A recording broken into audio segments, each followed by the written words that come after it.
con Enrique Zuleta Puceiro, director de OPCM. ¿Qué estás viendo? ¿Qué crees que va a tener de impacto esta causa en la política en general? Bueno, una vez más los sótanos de la democracia, ¿no? Lo que Bobbio llamaba el sotogoberno.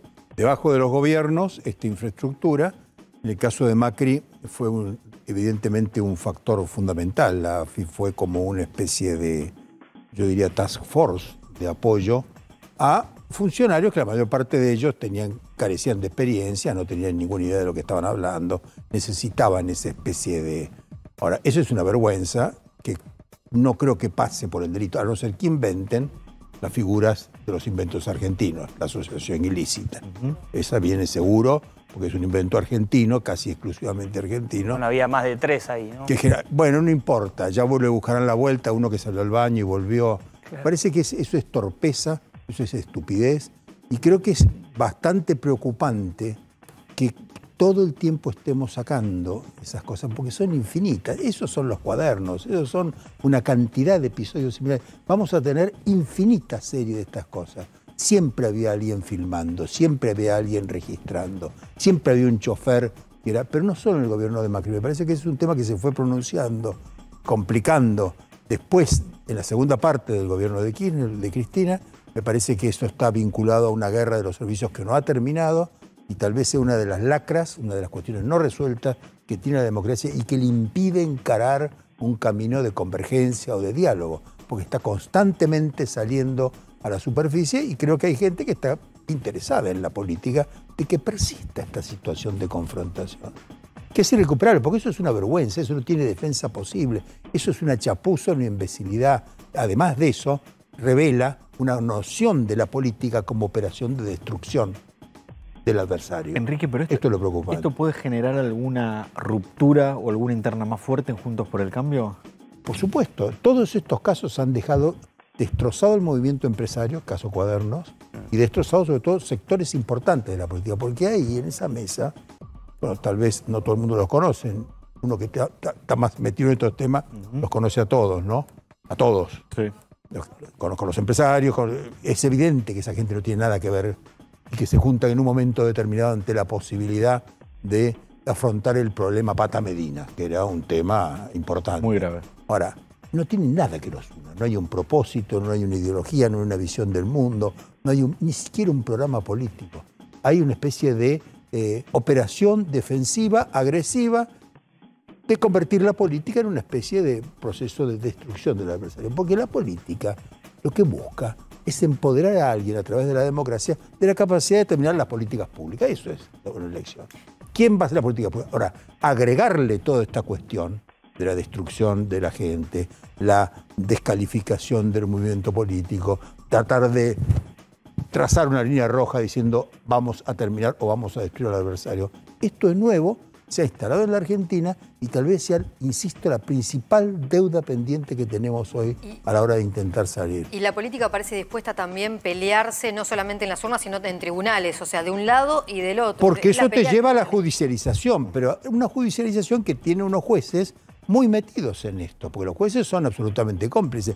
La capacidad de invención de los jueces, desde la Corte hacia abajo, de categorías conceptuales, de, vamos a decir, estrategias de interpretación de la ley y de los reglamentos, ha superado cualquier cosa. Y esto lo han inventado los jueces y los fiscales y los abogados, y esa judicialización me parece que en el caso argentino supera cualquier otro caso. Porque en el caso del Brasil, que va a ser central en la elección del Brasil, una cosa muy limitada. Es el juez Moro, es Lula, es Dilma, es un momento. En la Argentina es una operación en la cual toda la clase política y sectores importantes de la clase dirigente entran absolutamente comprometidos de usar eso para hacer una especie de corte histórico. ¿Te acuerdan lo que se hablaba en aquel momento? El error sería que en este momento no hiciéramos un esfuerzo muy grande para denunciar no el aspecto profundo de eso, también el aspecto profundamente estúpido, cursi, inaceptable. La verdad de las cosas es que esas figuras representan en esa filmación un papel muy lamentable. Enrique, mucho se habla del rol de los servicios de inteligencia durante la democracia, desde la vuelta de la democracia. Muy pocos son los que se animan a decir, si yo soy presidente, voy a cerrar la AFI. Lo dijo alguna vez creo que Sergio Massa, después creo que cambió sus dichos, pero muy pocos han dicho eso y se han propuesto hacer eso. De hecho, ayer estuvo aquí Alfredo Cornejo y habló de profesionalizarlo, pero nadie se anima a decir, llego y voy a cerrar la AFI, porque en definitiva, para muy pocas funciones tiene la inteligencia. Obviamente interna no se puede hacer, la inteligencia está al servicio de lo que es la defensa de los intereses nacionales, no para espiar opositores. Es como si formara parte de una especie de valor común. Así como no se van a meter con el juego, tampoco se van a meter con los servicios. Hay una cantidad de estructuras que parecería que no están habilitados para conversar. Eso viene con el inventario. ¿Y por qué? Bueno, tiene que ver con la debilidad de la democracia, con la ruptura de los partidos políticos, con el empobrecimiento total del diálogo. Y además, Enrique, cuando uno llega la quiere usar. O sea, ¿no? Dicen, bueno, al final estaba esto, ahora la sufrí como opositor. Me imagino yo que apenas llegue el presidente, lo primero que recibe es una carpeta de todo lo que lo rodean, ¿no es cierto? La propia. La propia. Esa es la más violenta, la más virulenta, la más, vamos a decir, que más enardece. Porque los espiados, ya vimos quiénes son la gente más absolutamente determinante en el núcleo del poder. Ya sabemos por el libro de Macri que no había una idea compartida entre todos. Los que están espiados son gente que Macri en su libro dirá, son los que no me entendieron, son los que no hicieron su parte, son los que produjeron de alguna manera las condiciones de que fracasáramos. Estaba planteado. Me parece a mí que en este momento seguramente la pregunta de ustedes es esa, va a producir severos daños en el nivel de confianza que se está construyendo. Enrique, danos unos minutos porque nos llama desde La Plata, está en la Cámara de Senadores Cristian Balbo, porque allí se está tratando, se aprobó en el Senado, ahora sesiona el diputados, el proyecto que avanza con la reelección de intendentes, en realidad con un nuevo periodo que van a poder tener en 2021. Cristian, buenas noches. Buenas noches. Estamos con el senador Juan Pablo Alan de Juntos por el Cambio, que es el autor de este proyecto, que ya tiene media sanción en la Cámara de Senadores, con 36 votos de ambos espacios políticos, tanto del oficialismo como de la oposición, que permite que los intendentes que fueron elegidos en el año 2015 puedan ser reelectos en el 2023. Es decir, no es reelección indefinida, sino que tendrían un mandato más. Esto deja en evidencia el poder de los intendentes. El propio presidente de la Nación, Alberto Fernández, está a favor de la modificación de esta ley. Recordemos que fue sancionada cuando María Eugenia Vidal era gobernadora. Pero quería preguntarle al autor del proyecto algunos detalles vinculados a lo que se acaba de aprobar, que ahora se va a ser tratado en la Cámara de Diputados, porque, por ejemplo, si un intendente, tengo entendido que son 90 aproximadamente que van a poder ser reelectos en el 2023, si un intendente de estos se tomó licencia y estuvo en su cargo un día, un mes o un año, es computado como un periodo. ¿Esto es así en la modificación de esta ley? En realidad, esta ley lo que viene a subsanar es el problema generado por el decreto reglamentario. Mejor dicho, ese decreto fue pensado de buena fe para casos excepcionales, casos de fuerza mayor, temas de salud, pero que en la práctica hubo un uso abusivo del mismo. Hoy tenemos que la mitad de los intendentes alcanzados por la prohibición del Frente de Todos se han escapado y han logrado evadir la ley y poder presentarse nuevamente. Entonces nosotros consideramos que eso genera una enorme desigualdad y que al mismo tiempo nuestro proyecto lo que hace es obturar, crear un cerrojo y entonces para adelante, porque lamentablemente los que pidieron licencia o renunciaron tienen un derecho adquirido, pero para adelante todo aquel que asuma el segundo mandato con el solo hecho de asumirla, lo ejerza un día, un año, 3 meses, lo que sea, queda inhabilitado para presentarse a un tercer periodo. Es decir, hoy lamentablemente la combinación de la ley con el decreto reglamentario permite las reelecciones indefinidas. Para que la audiencia entienda, los intendentes van a poder ser reelectos en el 2023 prácticamente la mayoría, que son 135 en total, pero hay casi 90 que van a tener esta posibilidad. Deja en evidencia el poder que tienen los intendentes y esta necesidad de que sigan en su cargo, porque en algún momento María Eugenia Vidal lo que proponía justamente era que no hubiese reelecciones indefinidas y que hubiese alternancia, pero ahora cambió todo. Todos proponíamos eso. La ley que propuso María Eugenia Vidal tuvo 2/3 de acompañamiento en el 2016 Y esta ley lo que hace es mejorar esa ley, es ratificarla. Por supuesto que hubo un problema, hubo un decreto reglamentario que permitió que se vada justamente esta ley y que eso se propuso una solución para que todos partan de una base de igualdad. Porque la desigualdad, hoy tenés, insisto, 50% de los intendentes del Frente de Todos se escaparon. Y el 100% de nuestros intendentes quedaron respetando la ley, sin hacer uso ni abuso del decreto reglamentario. Bueno, lo que busca este proyecto es resolver esa disparidad y esa desigualdad. ¿Está el senador disponible si quiere formular alguna pregunta para evacuar las dudas mientras se trata este proyecto en la Cámara de Diputados en estos momentos? Sí, senador, buenas noches. Rosario lo saluda y le pregunto por qué ustedes están legislando sobre una ley que se votó en 2016, que no podía ser retroactiva, no podía pensarse en 2015. Ahora, en 2021 ustedes están diciendo lo mismo, que, que el 2019 es el que se tiene que tomar como primer mandato. Es decir, en 2 años puede venir alguien y decir, no, bueno, nosotros en 2021 no podíamos decir y seguir constantemente esta discusión. No, yo me dediqué todo un rato largo a explicar y a rebatir la crítica sobre la presunta retroactividad de la ley. La ley no es retroactiva, la ley del 2016 está perfecta. Hay muchísimos casos en la jurisprudencia argentina, en el constitucionalismo argentino, desde el 94 para acá, con cláusulas transitorias iguales a esta que la Corte Suprema convalidó.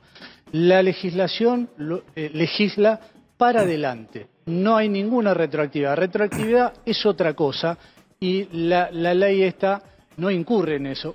Retroactividad hubiese sido que en el 2016 un intendente que llevaba más de 2 mandatos tenía que dejar de ser intendente inmediatamente por aplicación de la nueva ley. Eso era retroactiva. Sin embargo, la ley del 2016, y esta lo mismo, lo que hace es establecer un parámetro a partir del cual comienza a contarse, pero con efectos hacia adelante.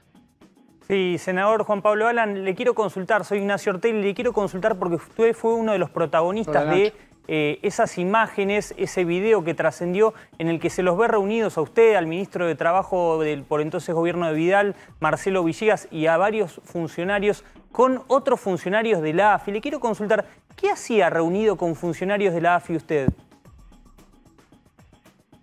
Es que no sabíamos que eran funcionarios de la AFI, nos estamos todos desayunando como el resto. Yo, insisto, se lo dije a varios de tus colegas, fui en mi calidad de legislador de la Ciudad de La Plata, epicentro del problema del Pata Medina, ¿sí? No solo los recibí ahí, o no solo nos reunimos ahí, sino que lo hice muchas veces más con las instituciones, con los colegios, con las cámaras. Y a esa reunión, una reunión que para mí no tuvo nada de secreto, nada de reservado. Bueno, hasta ahora no se sabía, ¿eh? Dije lo que... Y la denuncia que se hizo fue anónima, no la encabezaron ustedes. Porque toda la denuncia que aparece después en la mesa fue anónima. Está bien, pero digo, nosotros no sabíamos de la existencia de ese video que estábamos siendo grabados. Fuimos también sorprendidos en nuestra buena fe. Yo fui a esa reunión invitado en mi condición de legislador de la Ciudad de La Plata y ahí dije lo que le decía siempre a los... Pero senador, eran 10 en la mesa, no se presentaron, eran 10 personas. Permítame planteárselo porque quienes nos están viendo dicen, ¿cómo puede ser que un senador de la provincia de Buenos Aires esté reunido con funcionarios de la AFI en una mesa de 10 y no sepan que son funcionarios de la AFI? Yo puedo entender si era una reunión de 50, de 100 personas, pero no una reunión de 10 personas. Bueno, la verdad es que no lo sabíamos, si no, no hubiese participado, Nacho. La verdad es que senador, todos fuimos sorprendidos en nuestra buena fe. Para nosotros fue una reunión no reservada, para nosotros fue absolutamente normal y de trabajo y fuimos a decir lo que les decíamos en todas las reuniones. Nosotros vamos a acompañarlos en todo lo que haga falta y en todo lo que desde nuestro lugar podíamos aportar para la solución definitiva de un drama que ocurría en nuestra Ciudad de La Plata por más de una década. Senador, en esa reunión el ministro Villegas dice que ya tiene hablado todo con la fiscal, con el juez y con la procuración. ¿A usted esto no le llamó la atención de que estaba hablando de un armado de una causa judicial? No, yo no, la verdad es que no, primero que no lo recordaba en esos términos. no lo tomamos así, yo no lo tomé así como que estaba armado. De hecho, esto terminó en un juzgado federal, nada que ver con la provincia, una causa que además existía de antes. La causa se inició después. La causa en la que el Pata Medina fue detenido se inició un mes y medio después de esa reunión. Y da la casualidad que ocurrió lo que dijo Villegas. Le tocó a una fiscal y a un juez. Desconozco quién es el juez interviniente, desconozco quién es la fiscal, no tengo la menor idea.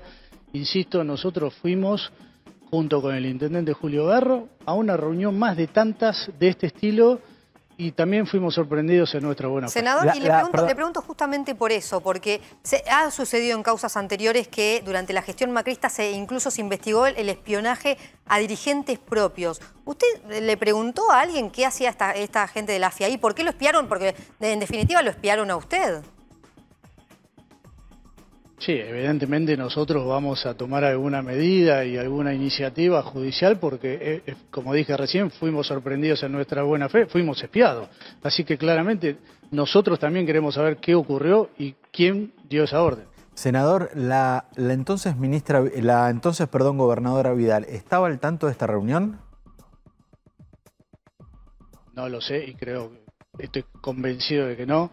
Y ella siempre, en todo momento, públicamente dijo que iba a hacer todo lo que haga falta desde su lugar institucional para no convalidar la situación que estaba ocurriendo en la ciudad de La Plata, y nosotros, que pertenecíamos al oficialismo en general, cada uno desde su lugar, yo de mi humilde lugar de legislador, también creo haber hecho un pequeño aporte para algo que a La Plata le hizo muy bien, que es desterrar una mafia que tenía comprometida a la construcción y al empleo en la ciudad de La Plata. Ahora, pero justamente, si la gobernadora se había comprometido a terminar con esto, lo que ocurre en esa reunión era lo que pedía la gobernadora. De hecho, hay 2 ministros de su gobierno y de hecho Villegas dice, esto lo hacemos con el aval del gobierno provincial, nacional y municipal. Bueno, más allá de las declaraciones que haya hecho una persona, un ministro en particular, claramente estoy convencido de que la gobernadora no estaba al tanto de si hubo una práctica que no estaba ajustada a derecho. Estoy convencido de eso.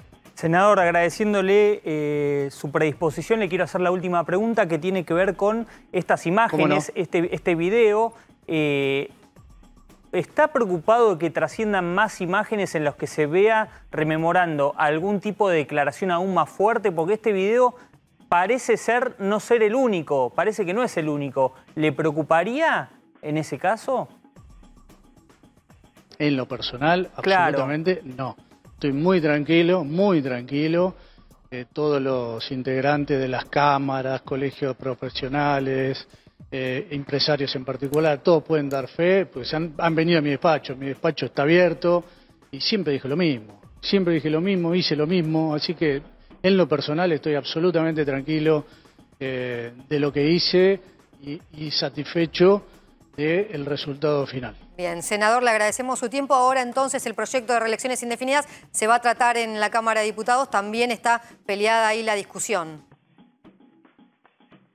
Así es, creo que en estos momentos lo están debatiendo, así me han dicho, y después pasamos a votar el presupuesto y la ley impositiva. Bien, muchas gracias, Cristian Balbo, allá desde La Plata. Nos llamas con cualquier novedad.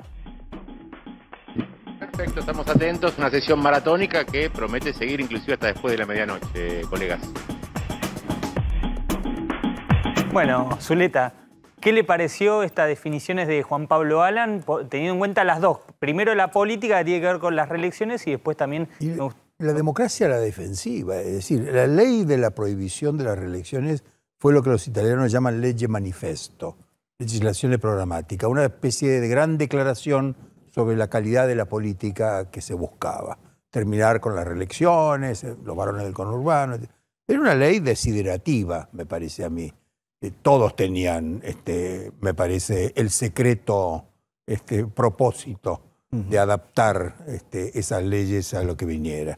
Y eso ha pasado y en este momento vemos también a la democracia defendiéndose de eso. Va a tener que dar cuenta de esa especie de trampa, hecha la ley, hecha la trampa, que nos explicó el diputado. Me parece que eso es una cuestión que habla muy mal no solo de la clase política, sino también de las instituciones. Obviamente la reelección es un tema muy debatido, es una cuestión constitucional. El haber hecho esa ley era para sortear que la Constitución no decía nada. La reglamentación de Vidal también fue La mala. reglamentación fue mucho más sinuosa y llevaba muy mal. Y estamos chocando nuevamente con un obstáculo que era perfectamente previsible. Sí. Ahora se viene a agregar esta cuestión, lo vemos al diputado tratando de dar cuenta de lo que ustedes le han preguntado, que es lo que se está preguntando 40 millones de personas. Entonces lo único que han hecho es expresar lo que cualquiera que lo escuchó se ha planteado en el momento que lo escuchaba. Han sido como nunca voz de la gente, no es una cuestión que el periodismo le pregunte, no. Es claro que esto es lo que se está discutiendo. Una dirigencia política muy a la defensiva, presa de sus propios errores, ¿no es cierto?, en lo cual sus mentiras, agachadas, subterfugios los siguen como perros fieles. A donde van, los van siguiendo. Años y años después, eso estalla. Enrique, en estas últimas semanas la tensión política pasó por el Congreso de la Nación, sobre todo por la paridad que hay entre Puede estar el empate. Hay un empate político. Eso me parece a mí que va a obligar a la dirigencia política a plantarse seriamente en ciertos temas. Los gobernadores, sobre todo, lo van a plantear. Señores, vamos a ver. Con esto no se juega. ¿La política del 2022 va a pasar por ahí? ¿Ahí va a estar lo más fuerte? Tal vez este sea un tema, el del empate. A mí me parece que lo más importante va a ser los efectos del acuerdo con el fondo. Porque eso indudablemente va a llevar a revisar una cantidad de cosas que no están en la discusión. El fondo del ANSES, toda la cuestión jubilatoria, el problema del trabajo. Evidentemente las regulaciones laborales no se están discutiendo a la luz pública, pero es uno de los temas centrales que plantea cualquiera que está pensando en cómo funciona el sistema argentino. Me parece a mí que va a haber una serie de cuestiones que vienen directamente vinculadas al acuerdo con el fondo. Y esas cuestiones no es que las imponga el fondo, es que las imponen los gobernadores, los intendentes, los trabajadores mismos, los empresarios. Es el poner en marcha, fíjense que hemos tenido una exportación este mes superior a la del 2012. Es un récord absoluto. Están pasando cosas muy importantes. Así como Chubut, por ejemplo, se deshace, hay que ver lo que está ocurriendo en Santa Cruz, en Río Negro. Hay un gran movimiento, vamos a decir, de movilización de la economía argentina. El acuerdo con el fondo va a tener que certificar esto. Me parece que esos temas van a superar las cuestiones propiamente políticas, que tienen que ver con, me parece a mí, el futuro político de unos y de otros. Enrique, te llevo a la imagen del presidente Alberto Fernández. Sin dudas, después de las PASO fue la mayor crisis política del gobierno y te pregunto si fue la de él y si lo ves también remontando en imagen, en esto de que, bueno, se empezó a pensar en que podía ser reelecto en 2023. ¿Cómo lo ves hoy? La reelección es una ficción ordenadora, como fue la tercera reelección de Cristina.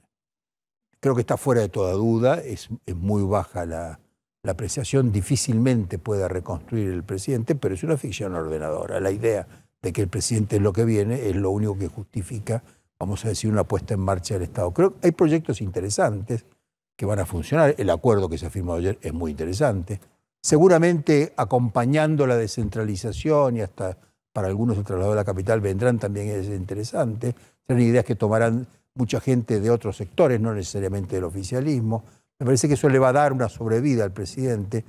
Ahí va a estar el mejor Alberto Fernández, que es el hombre de la transversalidad. Es un hombre que fue capaz de incorporar otros sectores. El Alberto Fernández del 2019 tiene poco que ver con aquel Alberto Fernández, que tal vez tenga una oportunidad, no para una reelección, pero sí para pilotear este proceso de empate político institucional que ha quedado instalado. ¿Y a Cristina cómo la ves llegando a 2023? ¿La ves acompañando a un Alberto más moderado o también marcando la Me parece que no tiene otra, porque si uno mira las encuestas, las nuestras por lo menos, pero son muy parecidas a todas, ve una muy baja imagen del presidente y en una intención de voto, Cristina duplicándolo o triplicándolo, que es más o menos lo que pasaba en el 2018, 2019. Tal vez quiera preservar eso para hacer una reconstrucción de un frente que ya no tendrá las características del 2019, pero será lo que queda de eso, y en ese momento seguramente ella será gran electora. Tal vez tenga resueltas una cantidad de temas muy complicados para aquel momento que se han ido resolviendo. Los judiciales son algunos, me parece los personales otros. Tal vez se pase en limpio lo que puede y no puede, esa especie de ensamblaje que fue el Frente de Todos. Y vienen los gobernadores que yo creo que están cerrando un año estupendo, casi todos, ¿no? Salvo el caso de Arcioni, casi todos los gobernadores están cerrando un año con muy buena, me parece con muy buena performance. Algunos han tenido grandes elecciones, los que se pudieron marginar de la elección nacional, y los que fueron atrapados por la elección nacional tuvieron pésimas elecciones, pero la verdad que creo que tienen capacidad de recuperación. La reunión de ayer es una reunión donde nuevamente los gobernadores le plantean al Estado Nacional: señores, nosotros tenemos que funcionar, las regiones están funcionando, las ciudades están funcionando, no nos podemos dar el lujo de no tener presupuesto. Me parece que eso es un tema donde hay unanimidad. No hay nadie que acompañe a los sectores de la provincia de Buenos Aires que de uno y otro lado impidieron la ratificación del presupuesto. Sin dudas, Cristina Kirchner fue la protagonista de las últimas semanas. También un Mauricio Macri, que está hablando de política, está hablando mucho, aunque dice no quiere ir por la presidencia en 2023. ¿Le creemos, no le creemos? ¿Cómo se acomoda también ese sector? No, lo más probable es que allí también haya otra ficción ordenadora. Es una ficción ordenadora porque la ficción esa mantiene el foco, la vertical, la pirámide, el canal, etc. Yo creo que en este momento hay 8 o 9 figuras en la oposición que aspiran a ser presidentes y que no van a dejar a Macri en ningún momento funcionar. Algunos son gobernadores, el caso de Gerardo Morales o el caso del gobernador Valdés. Otros no son gobernadores, pero lo han sido, que es el caso de Cornejo. Y después están los candidatos que han llegado. Manes le trajo 1.500.000 votos a la coalición. No hubiera ganado la provincia de Buenos Aires sin Manes. ¿Cuánto pesa Manes? Probablemente muy poco, pero que cambió la historia electoral argentina, la cambió. 1.500.000 votos pesaron en esa balanza y determinaron una derrota electoral de 10 puntos del oficialismo. Carolina Lozadas, hay muchísimas figuras. Ese debate que hubo la semana pasada en el Congreso por ambas partes, un debate desconocido en la calidad y en los alcances. Ojalá que eso sea la pauta del empate, que el empate favorezca este tipo de emergencia, de calidad y de discusión y sobre todo de coraje, que es lo que ha faltado a la dirigencia política. Enrique, muchas gracias por visitarnos esta noche. Gracias a ustedes. Feliz año a todos. Feliz año. Felicidades.